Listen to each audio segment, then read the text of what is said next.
You know, I don't know if we could get by without ESCO. They're doing a really important job with education, trying to help people understand that people need better information and connecting people to the help that they need.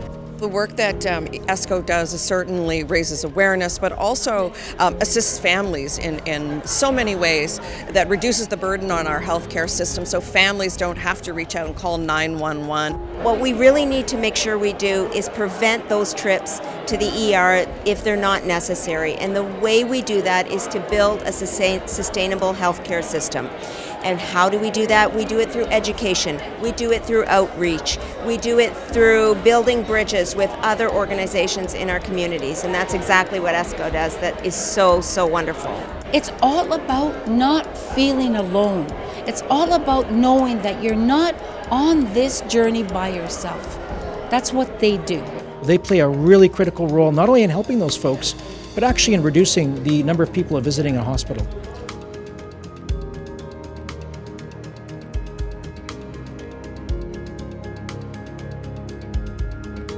When a parent has a child that is diagnosed with epilepsy, they have no idea. They are caught blindsided by this. They have nowhere to go. They have no knowledge of what this means. The epilepsy foundations and the chapters all across North America, in both the States and Canada, are left with the responsibility of helping these people not only cope with what has just happened, but also to educate them and to tell them this is something that can be managed. And they can manage it, then they can live with it, and that's the most important part.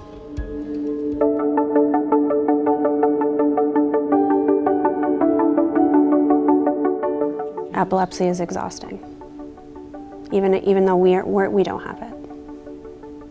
With our daughter, we have to coordinate appointments, and we have to be on guard for triggers and seizures and medication side effects and sleep issues, and now some potential learning difficulties at school.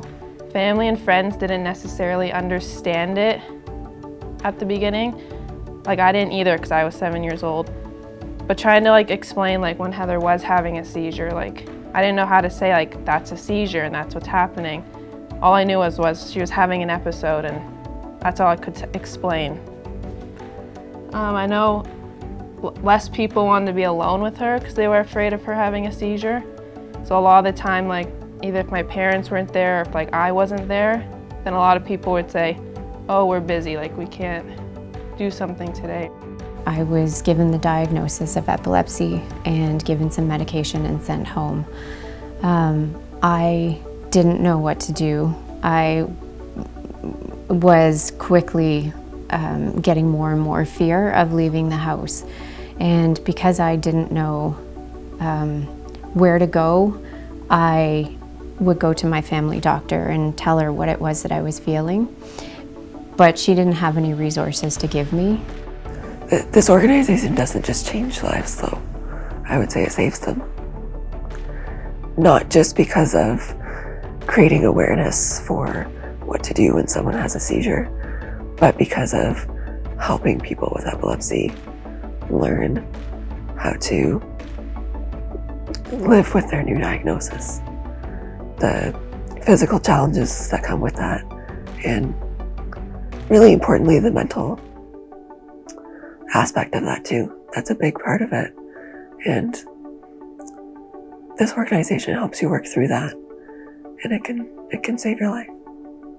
There was a great camp over the summer for epilepsy that we went to, and we were able to meet a lot of other parents of kids and a lot of other kids and people who had epilepsy, which was very helpful. And we could see that they've been through, so we're starting our journey and they're already a long way through the journey. So it was really great connecting with them and learning from them and sharing with them. Over the last 10 years, it's the more information we have, the better. You don't want to be in the dark, and it's uncomfortable. Being in the dark is uncomfortable for everybody, not necessarily just the person who's experiencing the symptoms of epilepsy, but those around them, because there is that, I don't know what to do.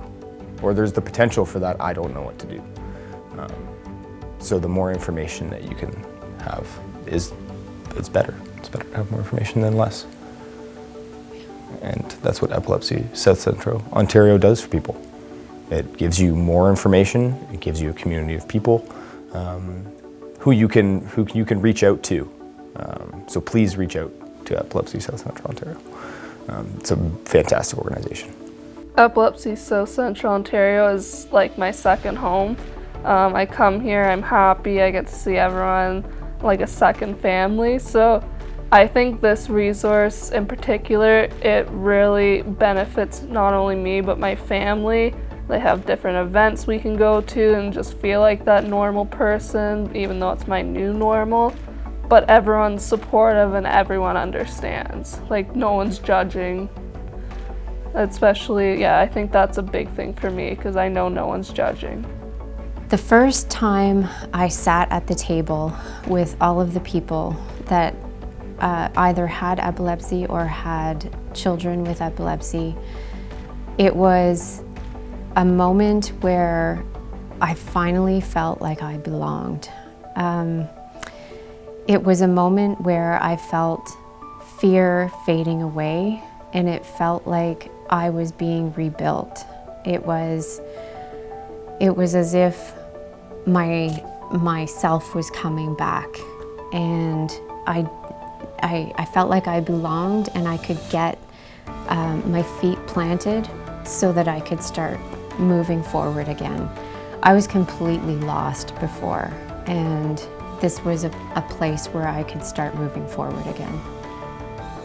Connecting with Epilepsy South Central Ontario is just going to give you this amazing community of other people going through the same thing as you. And I know that epilepsy can feel so isolating sometimes, but it's not. There's other people out there going through the same thing as you, and it's so important to recognize that. And once you do, it's a really amazing feeling when you realize that you're not alone, and you're not. In Epilepsy South Central, there's resources for you, for your family, for your siblings, for everyone. There's counseling, there's camps, everything. So many things that can be really beneficial to you. And I really recommend connecting with them, getting out there, and meeting a new family to help you with your new normal.